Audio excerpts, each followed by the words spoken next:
Os Mensageiros.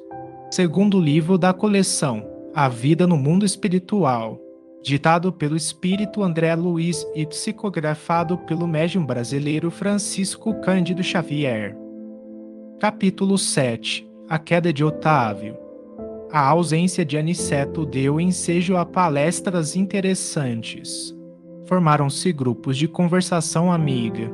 Impressionado com as senhoras que haviam solicitado providências para Otávio, pedi a Vicente me apresentasse a elas, não que me movesse curiosidade menos digna, mas desejo de alcançar novos valores educativos sobre a tarefa mediúnica que a palavra de Telésforo me fizera sentir em tons diferentes. O amigo atendeu de boa mente. Em breves momentos, não me achava tão só à frente das irmãs Isaura e Isabel, mas do próprio Otávio, um pálido senhor que aparentava 40 anos. Também sou principiante aqui, expliquei, e minha condição é a do médico falido nos deveres que o senhor lhe confiou. Otávio sorriu e respondeu: possivelmente, o meu amigo terá a seu favor o fato de haver ignorado as verdades eternas no mundo. O mesmo não ocorre comigo, ai de mim. Não desconhecia o roteiro certo que o pai me designava para as lutas na terra. Não possuía títulos oficializados de competência, entretanto, dispunha de considerável cultura evangélica, coisa que, para a vida eterna, é de maior importância que a cultura intelectual simplesmente considerada. Tive amigos generosos do plano superior que se faziam visíveis aos meus olhos. Recebi mensagens repletas de amor e sabedoria e, no entanto, cai mesmo assim, obedecendo à imprevidência e à vaidade. As observações de Otávio impressionavam-me vivamente.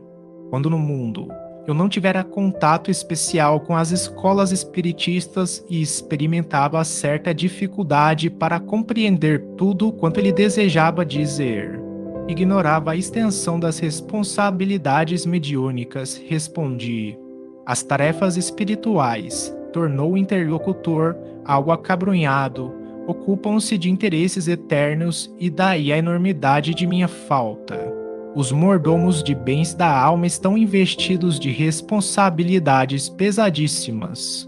Os estudiosos, os crentes, os simpatizantes, no campo da fé, podem alegar ignorância e inibição, todavia, os sacerdotes não têm desculpa. É o mesmo que se verifica na tarefa mediúnica. Os aprendizes ou beneficiários, nos templos da revelação nova, podem referir-se a determinados impedimentos, mas o missionário é obrigado a caminhar com patrimônio de certezas tais, que coisa alguma exonera das culpas adquiridas. Mas, meu amigo, perguntei, assaz impressionado, que teria motivado o seu martírio moral? Noto tão consciente de si mesmo, tão superiormente informado sobre as leis da vida, que me custa acreditar se encontre necessitado de novas experiências nesse capítulo. Ambas as senhoras presentes mostraram estranho brilho no olhar, enquanto Otávio respondia: relatarei minha queda. Verá como perdi maravilhosa oportunidade de elevação. Após mais longa pausa, continuou gravemente. Depois de contrair dívidas enormes na esfera carnal, noutro tempo, vim bater às portas de nosso lar, sendo atendido por irmãos dedicados, que se revelaram incansáveis para comigo. Preparei-me, então, durante 30 anos consecutivos, para voltar à terra em tarefa mediúnica, desejoso de saldar minhas contas e levar-me alguma coisa. Não faltaram lições verdadeiramente sublimes, nem estímulos santos ao meu coração imperfeito. O Ministério da Comunicação favoreceu-me com todas as facilidades e, sobretudo, 6 entidades amigas movimentaram os maiores recursos em benefício do meu êxito. Técnicos do auxílio acompanharam-me à terra nas vésperas do meu renascimento, entregando-me um corpo físico rigorosamente sadio. segundo a magnanimidade dos meus benfeitores daqui, ser-me-ia concedido certo trabalho de relevo na esfera de consolação às criaturas. Permaneceria junto das falanges de colaboradores encarregados do Brasil, animando-lhes os esforços ou atendendo a irmãos outros, ignorantes, perturbados ou infelizes. O matrimônio não deveria entrar na linha de minhas cogitações, não que o casamento possa colidir com o exercício da mediunidade, mas porque meu caso particular assim o exigia. Nada obstante, solteiro, deveria receber, aos 20 anos, os 6 amigos que muito trabalharam por mim em nosso lar, os quais chegariam ao meu círculo como órfãos.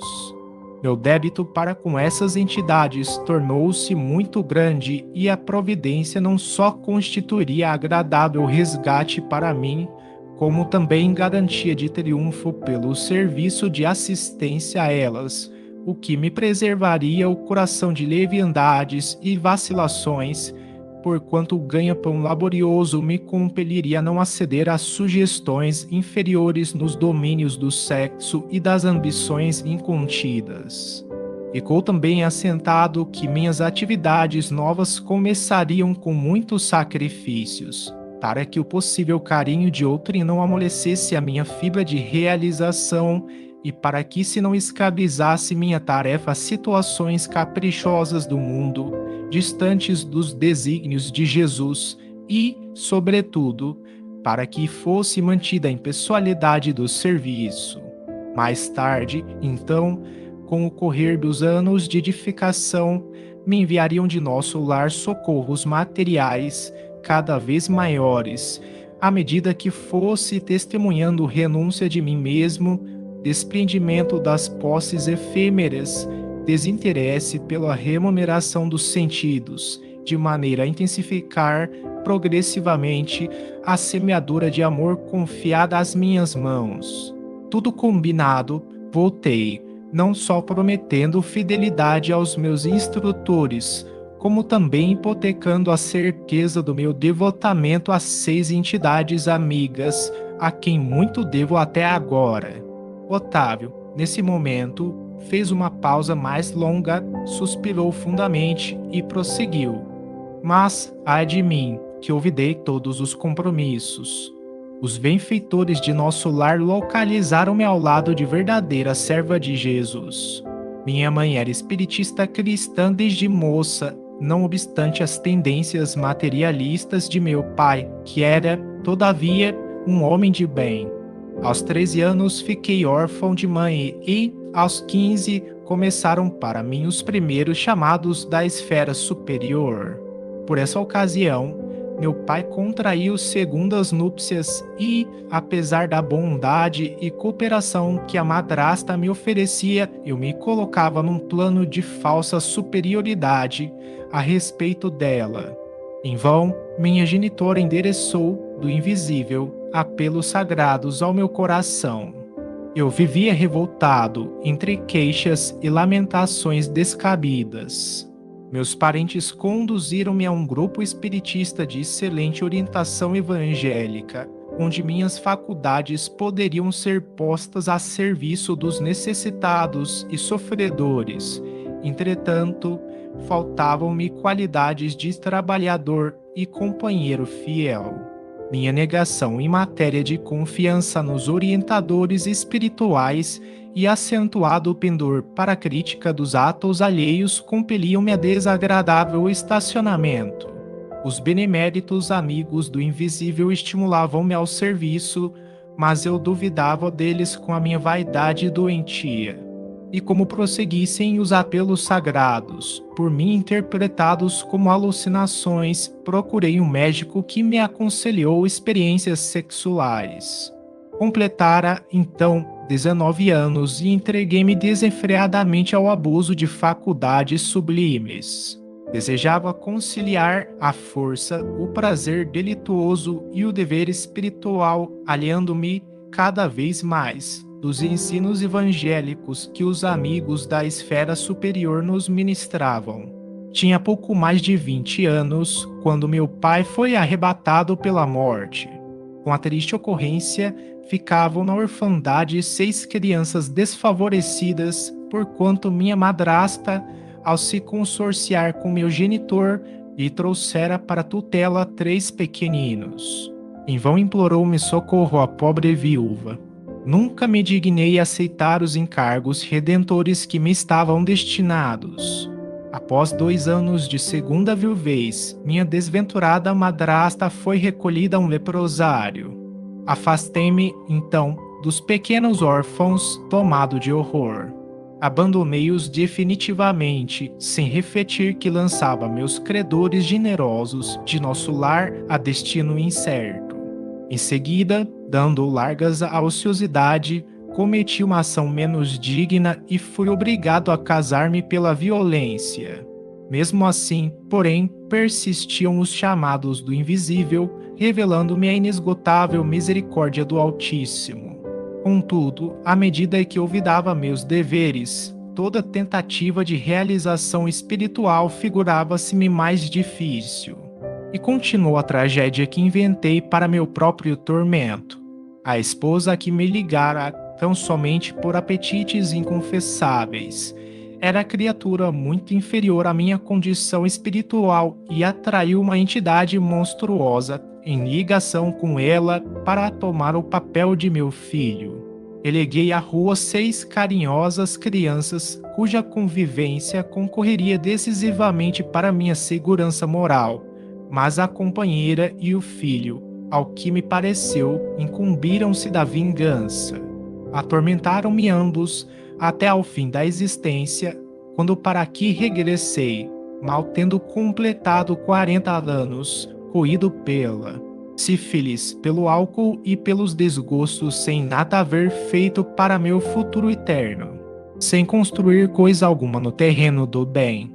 Enxugou os olhos tímidos e concluiu: como vê, realizei todos os meus condenáveis desejos, menos os desejos de Deus. Foi por isso que fali, agravando antigos débitos. Nesse instante, calou-se como se alguma coisa invisível lhe constringisse a garganta. Abracei-o com simpatia fraternal, ansioso de proporcionar estímulo ao coração. Mas Dona Isaura aproximou-se mais, acariciou-lhe a fronte e falou: não chores, filho. Jesus não nos falta com a bênção do tempo. Tem calma e coragem. Identificando-lhe o carinho, meditei na bondade divina que faz ecoar o cântico sublime do amor de mãe, mesmo nas regiões de além-morte.